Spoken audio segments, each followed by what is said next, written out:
Welcome to episode 70 of Unbuckling the Bible Belt podcast. I'm your host, Kate the Bluegrass Skeptic. I'm Sharon Bush. And I'm Adam Fusen, and we're going back to, oh shit, here we go again. Well, we're going to have a great evening following up on Dion McNeil tonight. Yay! And some other fun stuff. But we do have a weasel in a place he shouldn't be.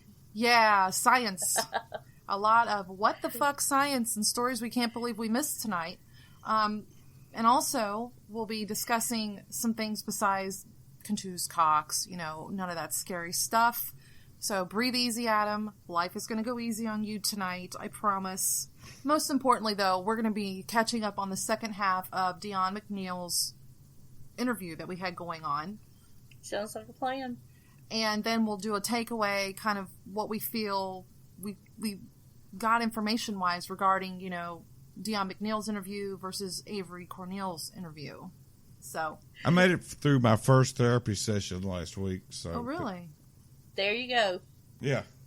You think it was worth it? I hope you'll keep doing it. I know I enjoy seeing my therapist. It helps a lot, I think. Therapy's a good thing. Always. Just keep going with it. Oh, yeah. Definitely. Deep breaths. Very deep breaths. All right. Well, let's get on to our interview with Dion McNeil. And okay. Oh. What? And then we'll get on to the fun what the fuck science stuff. I promise. We'll keep cocking stuff out of it tonight. Swear, swear, swear. So hang on, folks. Let's get the show rolling. Right.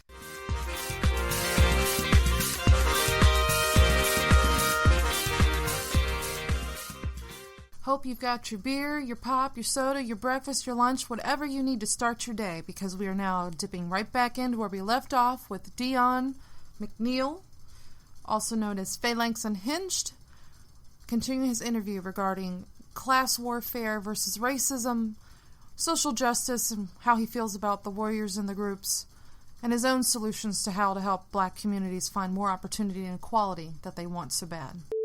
What I don't want to happen is another Dallas where we use a bomb drone. Oh, that caught you too, didn't it? Yeah. That. I look again. Goddamn Terminator I started try to showing up to in people. Texas. Who would have thought it? I try to explain to people. I say I understand why they did it from the standpoint of this guy had mount training. Yeah. This guy was an expert shooter. Yeah, he was ambushing police around columns. Yeah, I saw that. Yeah. So I understand that they could not wait him out, because I've seen soldiers from Fort Bragg who have been in combat situations where they've been injured, and they are sitting around still fighting, and they'll be laying in the freaking shade for like 3 days straight with like no food and no water, and they still survive. So you cannot wait out somebody like that. We all have training where we can wait out. You know what I'm saying? So waiting them out, come on, man. You're gonna shut down an entire city or a whole city block? No, you kill him immediately. Be like Bruce Willis's movie, The Siege. Oh, hell no. That won't fly in Texas. I understand that. But I just don't think we should start using drones for that kind of stuff. I'm not comfortable it's with wonders. That. How far is it going to go? And I look at that and I'm thinking, this is something I think Adam and I agreed on last when we were speaking on this. I think, and maybe you might agree, is this racism, or is this guy that did what he did in Dallas, is this guy who was somebody that was radicalized by politics? Well, I think that it was a combination of both. Now, let me go ahead and say something real quick. Is that the one thing that will infuriate me if someone says he wasn't a part of Black Lives Matter? I proved that in my own video. I actually had someone who was pro Black Lives Matter actually comment on my video and said, you know what? You got a point. And here's my ultimate proof. Kate, later on, contact me on Facebook. I will send you an archive link of Micah Xavier Johnson's Facebook page. Mm-hmm. When you look at all the pages that he actually liked, a lot of them were Black Lives Matter pages. Okay, for one. Two, you go down lower. There's a rapper there by the name of David Banner. Okay, David Banner. I have a problem with David Banner. And I dislike David Banner, and I think that David Banner inspired that shooting. And here's my proof. You go back to 2008. He released an album called "The Greatest Story Ever Told." Within the first 20 seconds of the first track on there, he's telling people to go out and bang cops. So fast forward to 2016, he released a song called "Black Fist," where the little depiction is him putting a noose around a white cop's neck and hanging him. Mm-hmm. And when I look at Michael Xavier Johnson's Facebook page, he follows David Banner, and that song was released in April. When did Michael Xavier Johnson go out and shoot people? Just 4 months later. He followed the guy, and so I went to Reddit, and I also don't laugh when I actually say this. I went to Anonymous. There's actually someone who actually likes my page called Anonymous Exposes Racism. They are anonymous.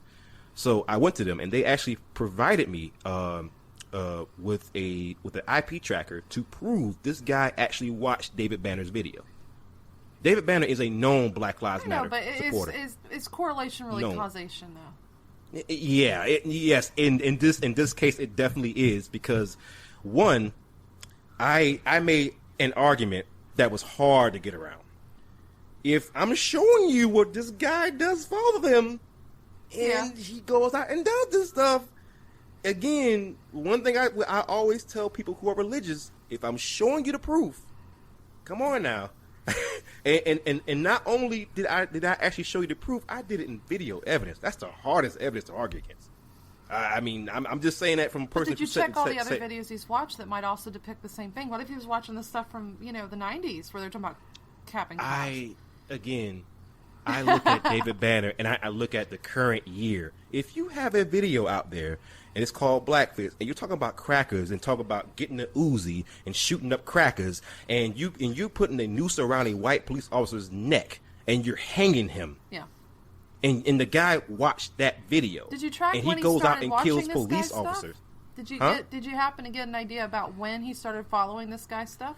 I'm figuring it was a while ago now. I didn't get back as far as when he started following them, but I just know that he actually followed them. Because I just wonder if you look at when he started looking at, because obviously David Banner would not have been the only influence.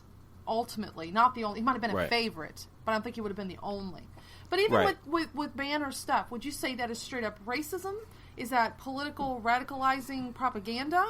A little bit of both?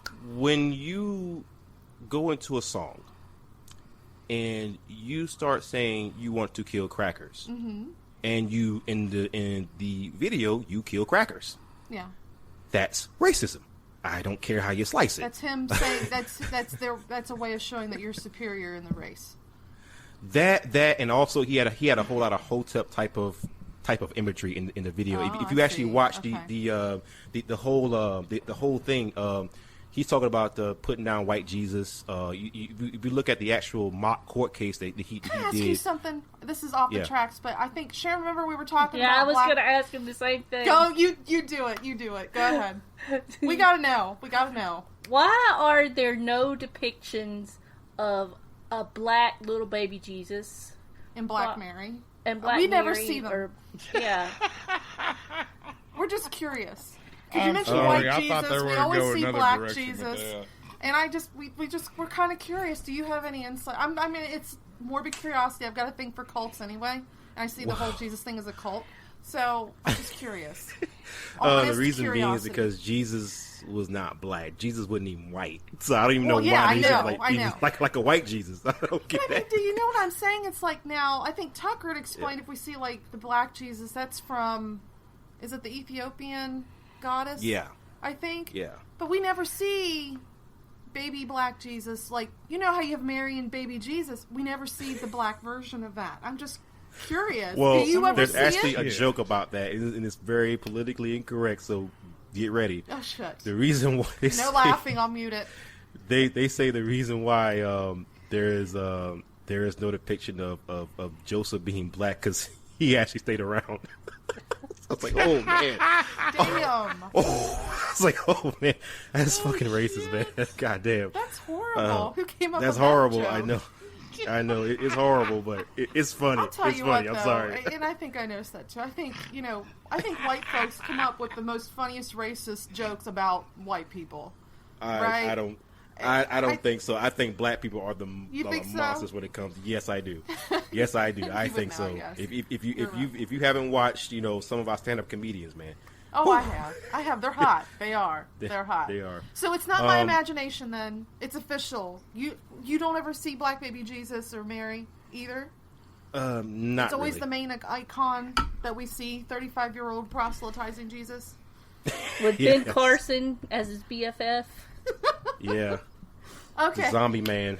I'm sorry. I had to lighten things up. And we really seriously, I really wanted to know. And I'm just like, while we're on the subject, you brought it up, kind of.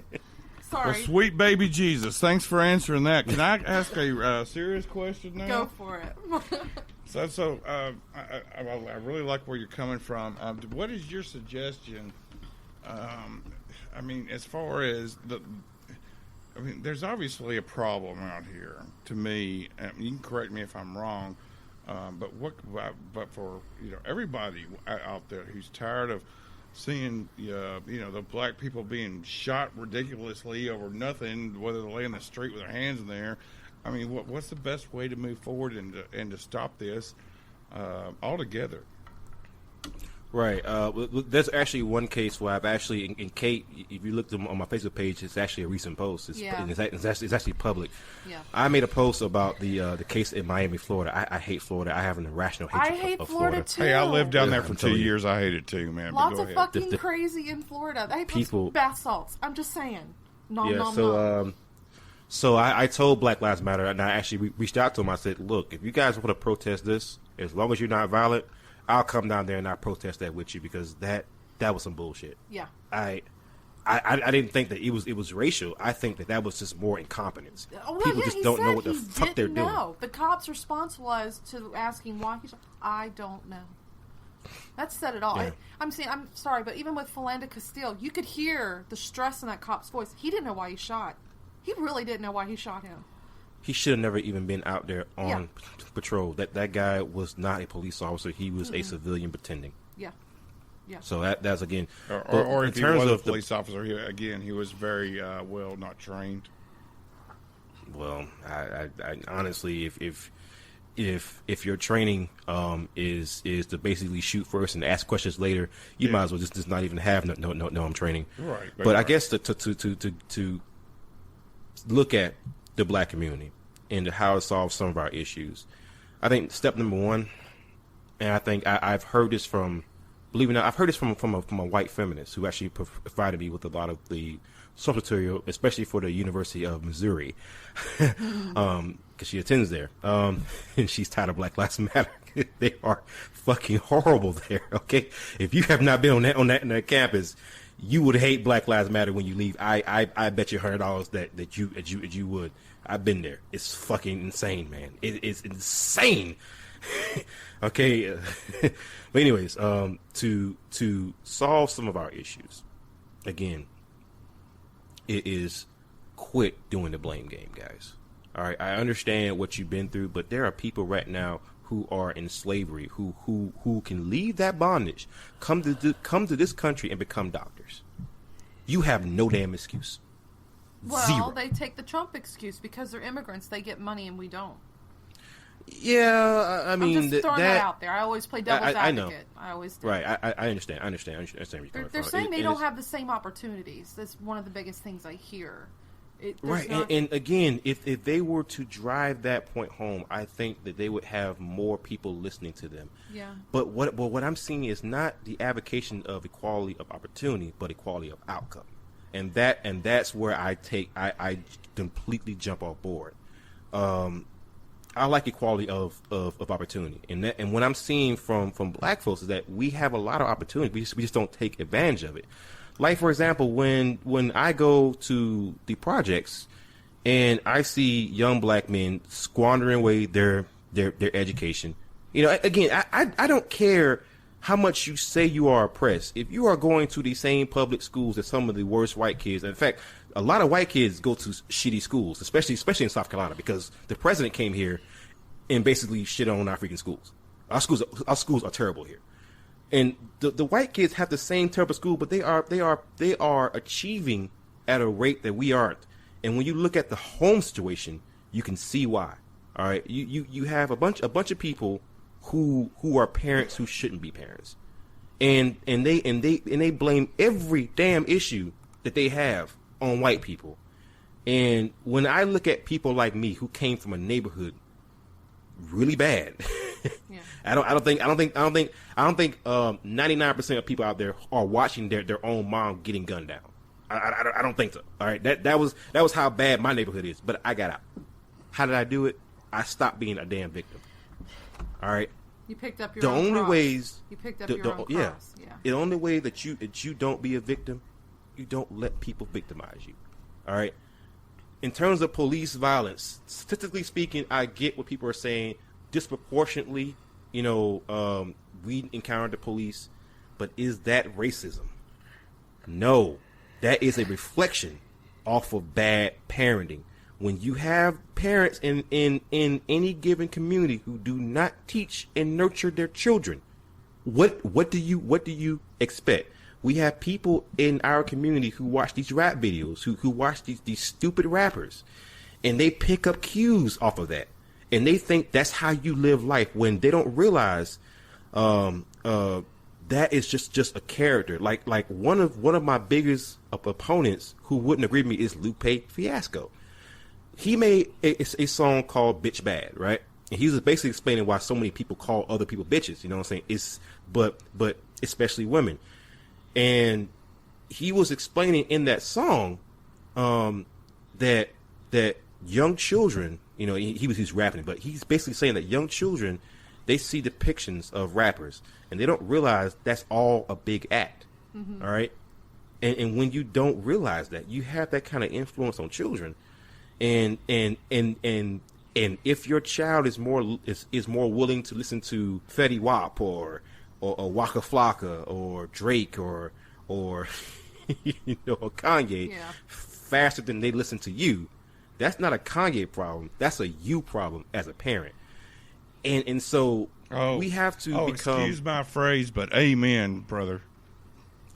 So again, you have people in our community, unlike any other community, who have the same issues.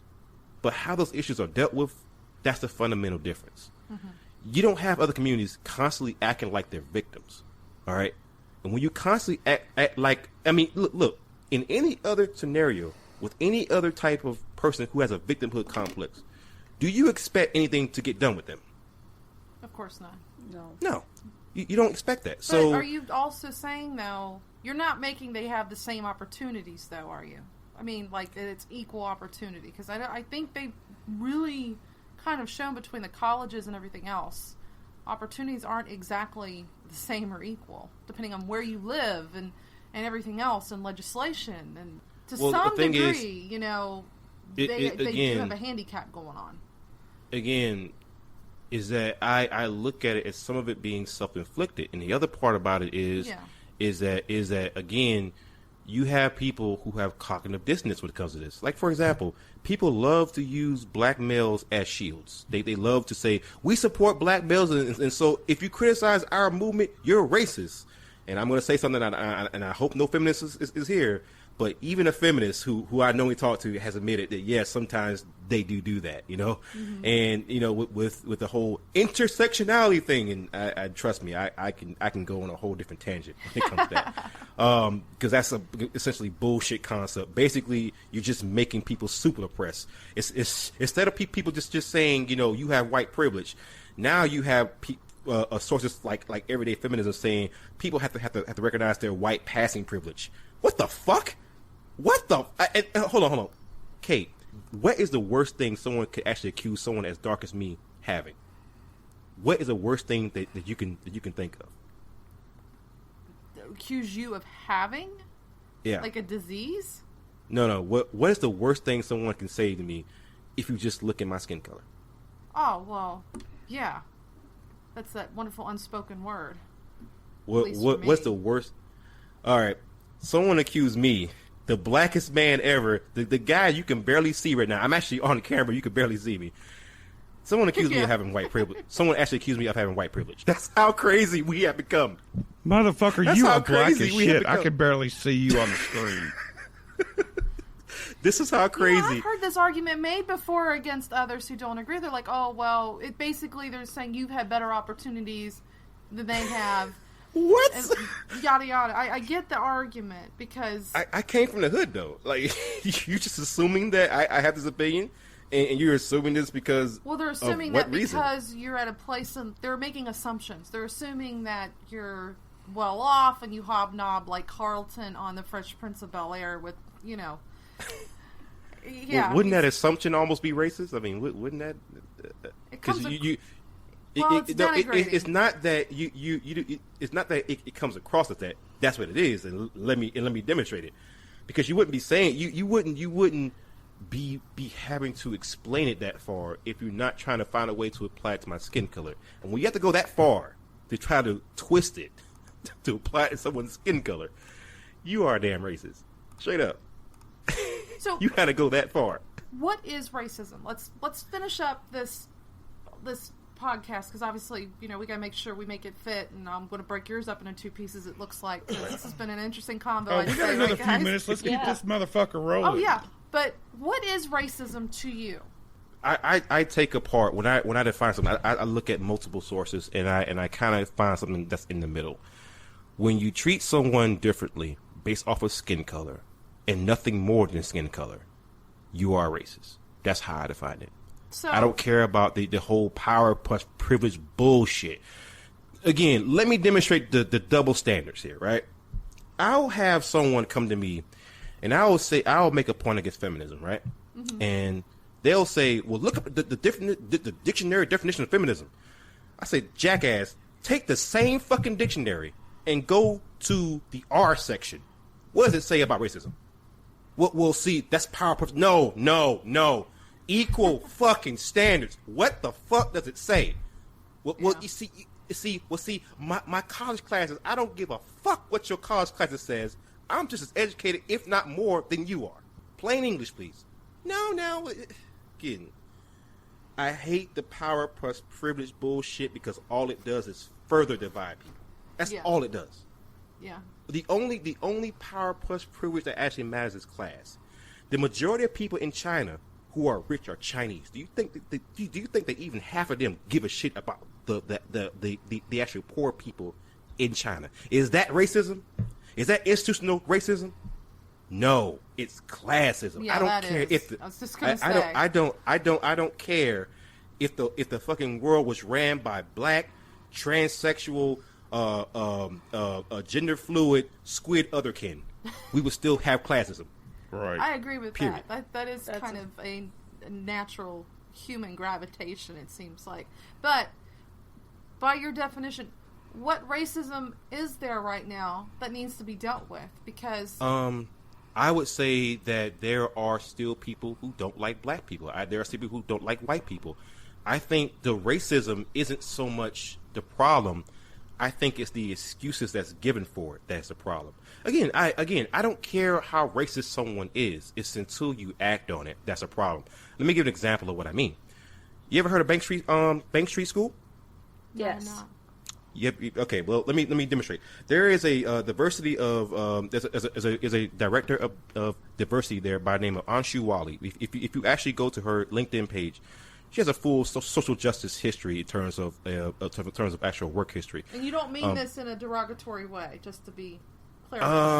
Somewhat yes, somewhat no. Well, social justice for you, when you bring up social justice, is that mostly a negative connotated term now for you at this point? Or? Yes and no. Because like any ideology, there's a good and there's a bad. Okay. So social justice by itself, I see the same way as I see racism. I don't think if that's how you feel, that's how you feel. I don't care about how you feel. It's when you act on it. Yeah. That's what I got. Right. I don't give a shit if you believe in power plus privilege. If you think that a freaking asteroid is oppressing you, I don't give a shit. All right, it's when you act on it. and when you take it too far. All right, and in Bank Street's case, they took it too far. They are segregating students based off of skin color as young as 6. And again, when I look at social justice taught in grade schools, I rarely see good examples. I did an entire 3-part video series on this, and I looked at some of the craziest shit I've seen out there, and it's like, I think we have reached a point where we have to really look at social justice and say, hey guys, we need some damn some reform. I would be on board with you if there weren't cases like that. But the problem isn't the cases; it's the fact that these people still have jobs. That's my problem. Yeah, they still have jobs. So again, when I say social justice and feminism and a lot of these and a lot of these movements have put themselves beyond reproach. When I criticize those people, and I think that we all can agree that Bank Street that whole Bank Street thing, that was wrong. That was terrible. You're doing it to 6-year-olds? Yeah. 6-year-olds? Jeez. When I say that, do you know what I get called? A coon. A coon. I have people who are black just like me calling me a coon. And those people are not conservative. Some of them I am actually related to. So I know they're not conservative. Okay? So when I say people have put it beyond reproach, when I criticize feminism, the first thing that I get, you are a misogynist. So when I criticize feminism, you don't think that possibly, just possibly, it has nothing to do with misogyny. Maybe I just have a legitimate concern. When I say people have put it beyond reproach, when the thing that puts it beyond reproach is people who self-flagellate, these white people who are like, I hate my own people, or I don't want to be racist. I don't want to be called racist. When you have those people existing, you have people who will take advantage of that, right? They will say stupid shit. No one questions them because as soon as they do, the suggestion is actually put out there. Well, you don't want to be racist, do you? Oh no, massa, I don't want to be racist. I don't want to be racist. That's how it starts. That's what I mean by they are putting themselves beyond reproach. They are already controlling the narrative. They're already controlling it. Yeah, there is a control of narrative. I see that in the media too. I think we see it all around. Between the civilian population, the media, government, legislation controls the narrative as well. I mean, we see it all around us. So it's very hard to be skeptical about everything because people take, and everybody, how many episodes have I said this? Just because you ask a question does not mean it's a judgment. And I think people have a hard time just being questioned. Yeah. And maybe that's because then they have to kind of pick apart their compartmentalization, their little padded cell of existence at times to go, well, I'd rather somebody just admit they're an asshole. It's easier. That's the thing. Like, I've actually asked some social justice people. I've asked them, do you want to have a Google Live, a Google Hangout, or an actual face-to-face debate? And I always get turned down. And it's like, well, maybe not a debate. I know. Have a discussion. Well, discussion, debate, it shouldn't matter. If your ideas are so ironclad, if your ideas are so infallible, my mind can be changed. The fact of the matter is, I grew up in a Christian household, and me being an atheist or even, me being a Muslim, that got me hated by half my family. If I was willing to do that, I'm willing to change my goddamn mind. Okay, so do not tell me I can't change my mind. Yeah. In fact, the matter is, I am anti Black Lives Matter. Well, and most of my family is pro Black Lives Matter. I can change my mind. Just said, I can change my mind. The fact that, and this is something I've been called out on over the few years when I'm so frustrated, I'm like, I just don't even want to talk to them. They're like, but then you're saying they can't change their mind. You're refusing to have that dialogue to possibly change their mind, like you claim you want to do, but now you're not going to do it because. I get it. It's like you can't say you're out there to change the world and refuse to engage it when it pushes its resistance in your face. Right. I get that. I tell them. I was like, look, the reason why I wanted to do it in a hangout type of format is that it's not meant to really. I can change my mind, but honestly, it's not meant to change my mind. It's for the audience. Yeah. You have the debate. You put your ideas out there. You do it in a very civil way, right? Mm-hmm. And you try to change the minds of the audience. But again, some of these people don't want to do that because, and we know why, because some of their ideas are fucking batshit crazy. And that's why, you know, when you have crazy ideas like that, who would want to debate that? But they again, when I think the best thing for social justice was it being unknown. So I'm watching an MSNBC program. I think it's called Meet the Press, right? And they had Jonathan Haidt on, right? He's an NYU professor, and he was discussing microaggressions. He was discussing things like trigger warnings and safe spaces and all that stuff. And he was saying something that I had already noticed, you know, and that it really is a relatively new thing that we're really hearing about. That's why I kind of laugh when people are like, oh, well, systematic oppression, well, intersectionality. Like, dude, you are acting like this has been around and you actually knew about this for a long time. And if you say you do, I want a citation on that because I don't believe you. That shit has not been around for a long time. I've been in academia for a long time. Well, too. like I said, aversive racism is a newer concept, and new means it's only like 20 years old. That's new. You know what I mean? Because look how long this stuff takes to process, digest, and try to, you know, track in society. It's a lot of these concepts, and I'm not against new concepts because sometimes we need that to get the public attention. But I think where you're going is they're starting to make these things more like buzzwords of the month. And then 2 years from now, it'll be something else, and you don't want to see that happen. The thing is that I think what's going to happen is there going to be a backlash, and the reason why I say this, I think a backlash has already got. I think we're getting a backlash in the form of Donald Trump. When authoritarian leadership, nothing like it. You guys, Adam or Sharon, do you remember who it was that got burnt on his racist? Well, everybody was calling it racist, including almost every blogger at Papios. You know who I'm talking about. Was it the Amazing Atheist? The Friendly Atheist. TJ. Friendly Atheist blogged it. He's the Amazing Atheist, aka TJ. Atheist. Yeah. So what I have to explain to you is that things that TJ does is similar to things that I do. Is that YouTube isn't so much a personal representation; it is a character. You're playing a role, all right? Just like Armored Skeptic, you know, when with his whole animation things, a lot of things he says, I don't think he's hardcore on, right? But doesn't he have to own up to what he says because he's leading He has the to own masses? up to what he says. I understand it, but they even explain to people it's only a character. All right, if you watch a YouTube video, and you are convinced, you know, as someone who sticks bananas in his freaking asshole. If you are convinced that person, everything that they say is inherently what they believe, you know, it's a character. Certain people, it's obvious they're a character. Like Stephen Colbert, I know when he's in character. I get it. Right. I know he's a personality.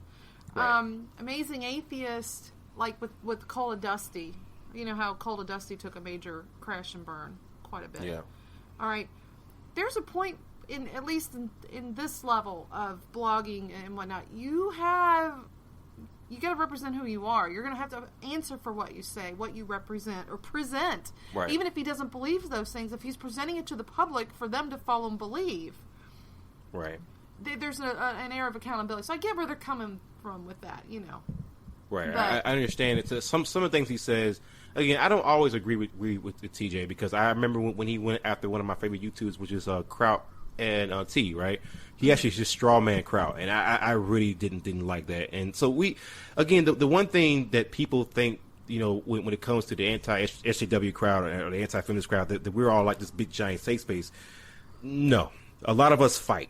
A lot of us don't agree. And so, but anyways, the other thing that I really want to kind of touch on when it comes to that whole debate about political correctness and when it comes to social justice and everything else is that basically I want people to understand that, you know, we're not these shitlords that you seem to think that we are. Mm-hmm. You know, we have families, we have loved ones, we have people that we care about. And when I have people who are telling me that Black Lives Matter to them, but I got 9 death threats in 3 months. I mean, you're not convincing me that your side is legitimate. That's a tall drink of hypocrisy. Yeah. It is. I had someone message me. I haven't even told my wife about this one. Because I don't want her to freak out. She's actually she was at one point telling me to stop YouTube. Someone threatened me and then told me I should flush my 5-month-old son down a toilet. God, That's crazy. I hate people. I know you hate going into people hating saying that they hate people, but sometimes I hate people. It's taxing, and I've actually decided to change some of what I'm doing. I've been talking. Big announcement. All right, so I decided that, you know what, if you're going to be assholes, if you're going to be douchebags, if you're going to be all that stuff, then fine. I'm going to make you hate me. I decided to adopt the name, and so I'm going to be rebranding my whole YouTube channel. I decided to name myself Uncle Tom, because if you're going to keep calling me that, you're going to keep calling me that. You're going to keep calling me that, and I'm going to fuck you. My goodness. Yeah, basically. It got so bad. It got to a point where I was being called a coon so much, where I actually decided to. I used to use a dragon for a moniker, so I found a dragon and raccoon like hybrid. And I posted in the video. I was like, I am no longer Phalanx Unhinged, the king of the Dragon King. I am now forever and forevermore the Dragon Coon. You know. So, how about turning lemons into lemonade, man? Yeah. Jeez. So that's what I'm doing. I'm making myself a parody of what people call me to show them just how much it doesn't work. You know? Because it doesn't. Yeah. Well, man, I can't thank you enough for coming on. I was very optimistic about where this approach was going to go, and man, you just shed some light on some stuff. I'm enlightened, and I really appreciate you for your time. I thank you very much. Right. So you actually thought I was going to be like this rude asshole, and it's like no, I don't know. I didn't know what to think. I really did. You thought I would be like a shitlord. I don't blame you. I don't blame you. The shitlord. You hate women, you hate men, you hate everybody. You're gonna kill people and eat them and stuff. No, that's what atheists do. We're not these. That's what atheists do. We do that. Remember? Especially 5-month-old babies. We like 5-month-old babies. That's why I told you not to flush them. We'll cook them up. It's all good. All right, guys. Let me go ahead and sign up. Good night. Thanks, Bye. man. Peace. Bye.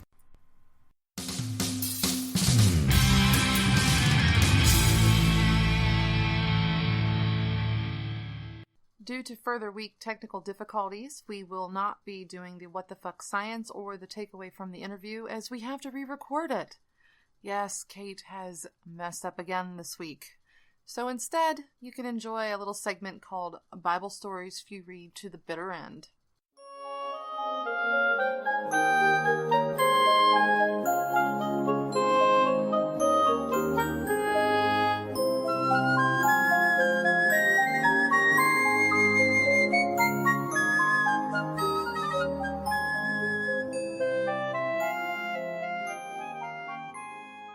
Hello, everybody.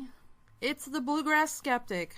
Now, many of you know, as an atheist, I do enjoy a lot of the quick synopsis of horrible Bible stories that are available online via, other atheist groups or secular networks.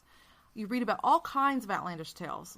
You've got haunted vaginas, you've got girls seducing their father with alcohol, or an entire town wanting to rape angels, just to assert their dominance.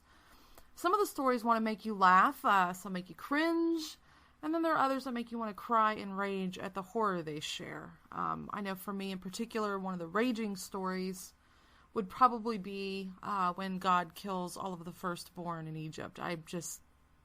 That one makes me rage. And then, you have other ones where you thought you already knew the story behind it, and then when you actually read it, it takes an even more outrageous turn to the left than you could have ever imagined. And there are a number of stories out there that people have thought they knew the entirety of that they actually didn't. So I've decided I'm going to go review some of these different stories. I'm just going to call the series Bible Stories That Few Read to the Bitter End. And I guess you'll just have to listen to my take on the matter. And if you like my opinion, that's great. If not, tell me how I'm wrong. It's just what it is. But as far as, what the fuck stories, some are like, oh, you You've got Job's replacement family, and that is a good example. I think a lot of folks don't really put together that not only did God restore this poor tortured believer's wife and children, but he got completely new people. Like, not even his original wife and kids were not restored to him. He literally got upgraded to a newer model instead because, I mean, we all know a wife's a replaceable commodity back in the days of wrathful Yahweh. Or maybe the Lord knew something about Job's relationship that we didn't, and he just knew a complete replacement of the entire family was in order. I have no idea why I'm doing this tonight. I had a reader ask me to share a Bible story that I really remember the most, and that's whether it's a positive or negative light. And I thought, what story do I always remember the most? And really, it took me like less than half a second, because like I said, my favorite tale involves rape, carnage, and political gamesmanship, and that's the Levite and his concubine. Most folks give a very generalized rundown of the story. They like to focus in particular on the fact that the concubine was put to the street when gangs of rape-minded villagers came after the husband in order to know him. You know, I agree. I think the initial plot sounds pretty similar to Lot's, but really I think it's worse.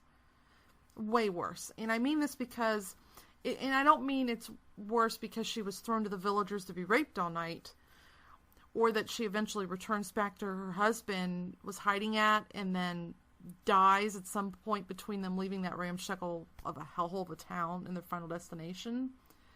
And I don't even think it's bad that she died because of injuries, that she probably has sustained from the night's assault and injuries. I think that even more horrible in this story that most don't realize. Worse than the fact that her husband, after finding her dead, chops her corpse up into 12 pieces and sends it out to the villages everywhere. No, there's a lot more to the story. So I think what you need to understand is, let's pick it up where most of us know. The woman was raped after her husband threw her out there, along with another woman, actually. I think it was two of them were actually thrown out there. Like I said, this is really, really similar to Lot, but it is worse. So, the women were thrown out there. They're pretty much raped to death. Levite's just like, what the heck? Oh my God. And he chops up her body 12 pieces, sends it out to the village. He's basically sending out a war cry to the other tribes to come help him deal with the situation. So we're going to pick up from there, because I think we all understand what happened up to that point. And a lot of folks leave it there. And if you're a fellow atheist that sometimes gets into debates with folks, and if you're actually going to go into the whole morality argument of things, fine. Believe me, throwing her out to be raped wasn't the worst thing that happened in this entire scenario. You are missing out on a whole bunch of more gold in this story than you realize. So we're going to pick up there. So, we got the tribes of Israel deciding they're going to launch an attack against the entire tribal territory of Benjamin. Benjamin is the area where this village was located in, where she was raped and all of this other stuff. And you have to understand, though, Benjamin is also a part of the Israel tribes. Are you confused yet? Essentially, there's like an intertribal war over this woman's assault and subsequent death. The upcoming carnage was pretty much sanctioned by Yahweh too, which is very sad if you think about it. But this is back in the day when they had no king. I mean, they almost immediately tell you this at the beginning of Judges when you're reading the story. So basically, they could do what they wanted to deal out justice. I don't understand how Yahweh's authority wasn't the same as having a king. I thought he was the King of Kings, but who knows? But so what's going on? What's happening, right? These people are going to go to war. They're going to go kick the shit out of Benjamin. So the tribes do go to war against Benjamin, and they did eventually win. But you have to understand, there's more that happens. In between beginning the war and winning, they lost a bit, and they kept going back to Yahweh for help. And then right before the last battle, they got it. And it wasn't just one town that these guys were going to raze to the ground. I mean, we're talking about many towns, like all of them which belong to Benjamin. Women, animals, children, men. I mean, they put them all to death for the honor of this slain concubine and the integrity of the Levite, that she was married to. Now, you also have to consider this. Whenever you read a quick rundown of this tale, often they include virgin women being taken as spoils of war, or at least being taken as prizes back to the winning tribes. But this is actually not accurate in this story. And this is also where we travel into the land of What in the hell did I just read? I'm going to explain why. The tribes fighting for the dead concubine didn't spare anyone in the tribal territories of Benjamites at all. They slew every single living thing. And by the totals given in the story, it would appear that a total of at least 50,000 lives were lost in just soldiers alone.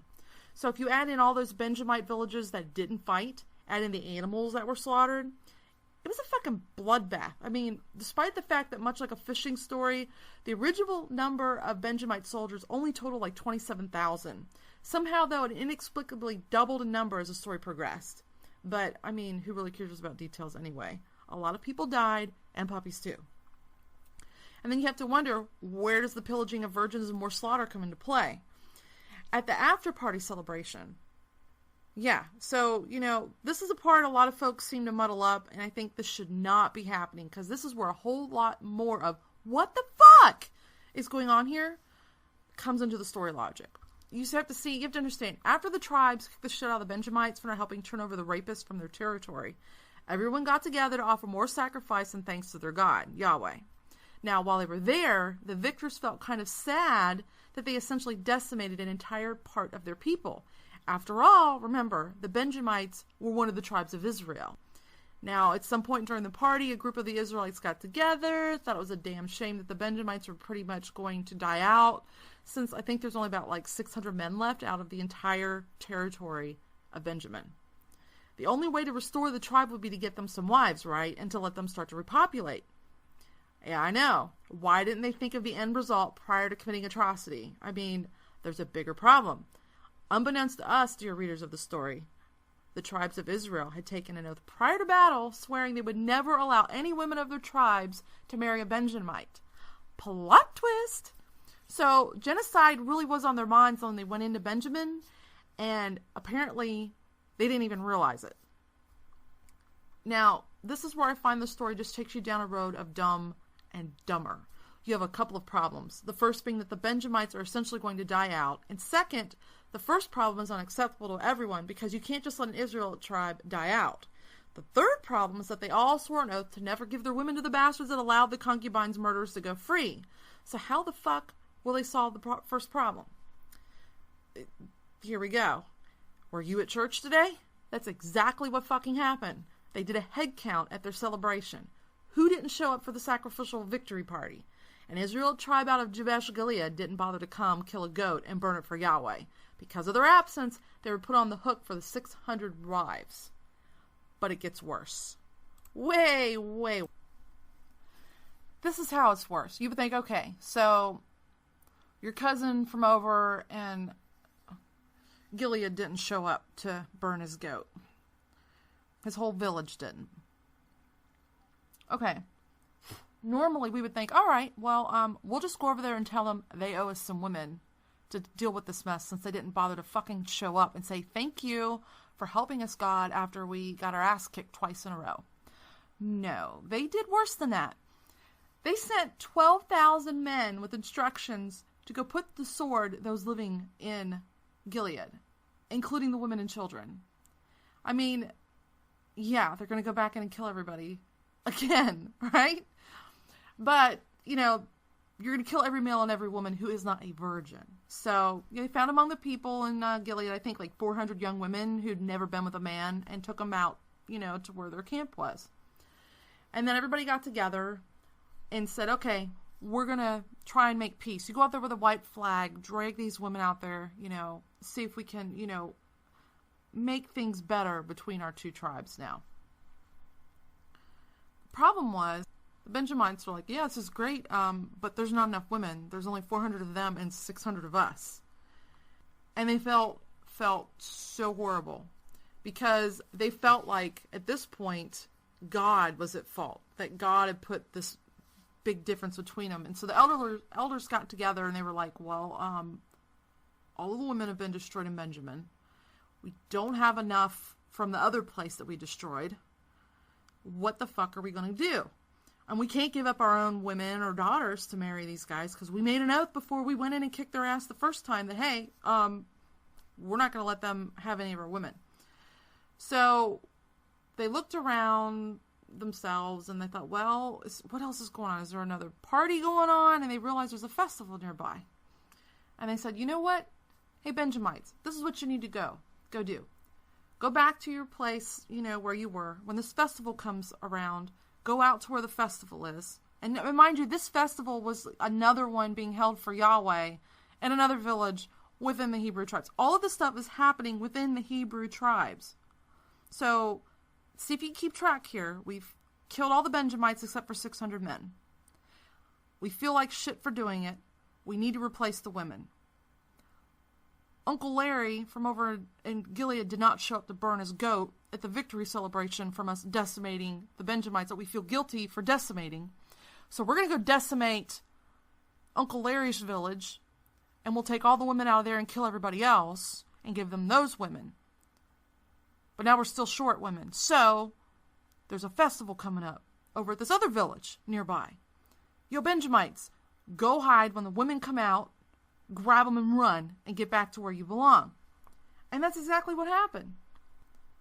They literally went down, stole women that they wanted, and went and started all over again. And how did they end the story? Oh, in those days, Israel had no king, so they did whatever the fuck they pleased. The end. And that, my friends, is the story of the Levite and the concubine. I think it's way worse that they decimated 2 villages, enslaved at least 600 women, ripping them away from their families, slaughtering their families before them, to make up for who they killed to begin. I mean, it's mind-boggling, the series of left turns you take straight into a brick wall at the end. Because, it's okay, because that's just the way things were. Wow. So, enjoy that story. Next week, I haven't decided if I'm going to share with you my thoughts on Joseph. And I don't mean Jesus as Joseph. I mean Joseph and his awesome cloak. The different colored cloak. We all remember that. I think they made a Broadway show after it. Or if we will talk about that time Isaac decided to wrestle with God and God cheated and hit the special power move when he was getting his ass kicked. Either way, it'll be a good discussion. Have a great day, everybody. And I'll look forward to talking to you next time.